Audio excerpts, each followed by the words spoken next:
Hi, பேபிக்கு காலையில் daily என்ன கொடுக்குறதுன்னு டென்ஷனா?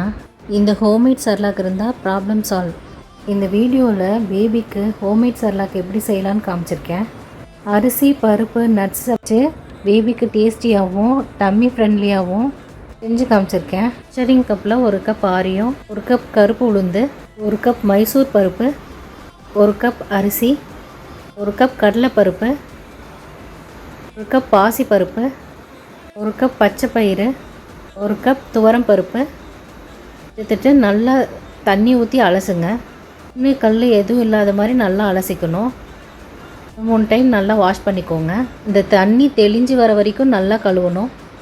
ஒரு ஒயிட் கிளாத் எடுத்துக்கிட்டு நம்ம அரிசி வச்சுருக்க பருப்பு எல்லாத்தையும் சேர்த்து வெயிலில் காய வைங்க. நல்லா வெயிலில் காயணும். மழை வரனால என்னால் வெயிலில் காய வைக்க முடியல. நான் வீட்டுக்குள்ளே தான் ஃபேன் போட்டு காய வச்சுருக்கேன். நீங்கள் நல்லா வெயில் அடித்தா நல்லா வெயிலில் காய வச்சுக்கோங்க. அப்போ தான் நல்லாயிருக்கும். இப்படி ஃபேனில் காய வச்சாலும் நல்லா ட்ரையாக இருக்கணும். 1 கப் நிலக்கடலை, 6 முந்திரி பருப்பு,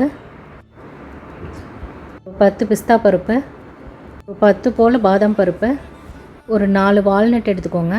இது எல்லாத்தையும் நம்ம வறுத்துட்டு அரைக்க போகிறோம். ஒரு நாள் ஃபுல்லாக வெயிலில் காய வச்சு எடுத்துக்கோங்க. 1/4 ஸ்பூன் அளவு ஓமம் சேர்த்துக்கோங்க. 1 ஸ்பூன் அளவு சீரகம் சேர்த்துக்கோங்க. சேர்த்தா நல்லா வாசனையாக இருக்கும். ஓமம் வயிறு வலி எதுவும் வராது, அதுக்காக யூஸ் பண்ணுறோம். பருப்பு எல்லாத்தையும் மிதமான சூட்டில் வச்சு ட்ரையாக இருக்கிற மாதிரி வறுத்து நல்லா எடுத்துக்கிறோம். உப்பு தீஞ்சிடாமல் பார்த்துக்கோங்க. வறுத்துட்டு ஒரு தட்டில் ட்ரான்ஸ்ஃபர் பண்ணிடுங்க. அதுக்கப்புறம் மக்கான ஒரு கைப்பிடி எடுத்து நல்லா ட்ரை ரோஸ்ட் பண்ணிக்கோங்க. அதையும் இதோடு சேர்த்துக்கோங்க. எடுத்து வச்சுருந்த நட்ஸ் எல்லாம் எடுத்து ஒரு ட்ரை ரோஸ்ட் பண்ணி அதோடு சேர்த்துக்கோங்க. பொட்டுக்கடலை சேர்க்க மறந்துட்டேன். பொட்டுக்கடலை எடுத்து நல்லா வறுத்து இதோடு சேர்த்துக்கோங்க. இது எல்லாத்தையும் அரைச்சி சலித்து எடுத்துக்கோங்க. சலித்ததை நல்லா காய வச்சு எடுத்துக்கோங்க. ஈரம் இல்லாமல் நல்லா காய வச்சு ஒரு ஏர்டைட் கண்டெய்னரில் நல்லா ஸ்டோர் பண்ணி வச்சுக்கோங்க. இந்த ஹோம்மேட் சர்லாக்கு வச்சு இதில் ஆப்பிள் யூஸ் பண்ணி எப்படி டேஸ்டியாக குழந்தைங்களுக்கு கொடுக்கலான்னு பார்க்கலாம்.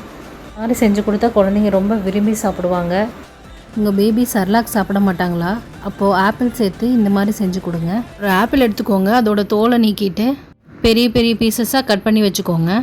அரைச்சி போட்டாலோ வேக வச்சு போட்டாலோ அதோட டேஸ்ட் மாறிடும். 2 கிளாஸ் தண்ணி எடுத்துக்கோங்க. 2 கிளாஸ்க்கு 3 ஸ்பூன் ஹோம்மேட் சர்லாக் தான் யூஸ் பண்ண போகிறோம். நல்லா கட்டிப்படாமல் நல்லா கலக்கி விட்டுக்கோங்க. அப்போ தான் எந்த கட்டி இல்லாமல் நல்லாயிருக்கும். இந்த மாதிரி சர்லாக்கில் ஆப்பிள் சேர்த்து செய்யும் போது கிட்ஸ் ரொம்ப விரும்பி சாப்பிடுவாங்க. சர்லாக் பிடிக்கலன்னு குழந்தைங்க சொல்லவே மாட்டாங்க. சர்க்கரை, நாட்டு சர்க்கரை யூஸ் பண்ணுறதுக்கு பதிலாக நம்ம ஆப்பிள், பனானா இது மாதிரி சேர்த்து குழந்தைங்களுக்கு ஹெல்த்தியாக ஸ்வீட் கொடுக்கலாம்.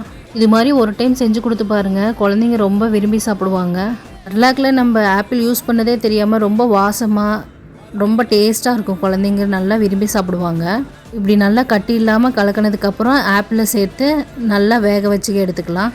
ஃபஸ்ட்டு தண்ணியாக இருந்தது, இப்போ இதோட கன்சிஸ்டன்சி கெட்டியாக மாறப்போகுது. நல்லா சிம்லேயே நல்லா வேக வைங்க. சர்லாக் ரொம்ப கெட்டியாகிற வரைக்கும் நல்லா வேகணும். சர்லாக் கெட்டியானதும் இறக்கி வச்சுட்டு ஒரு 1/4 டீஸ்பூன் அளவு பசு நெய் சேர்த்துக்கோங்க. இது ஆப்ஷனல் தான், உங்களுக்கு வேணும்னா சேர்த்துக்கோங்க. நல்லா கலந்து விட்டுருங்க.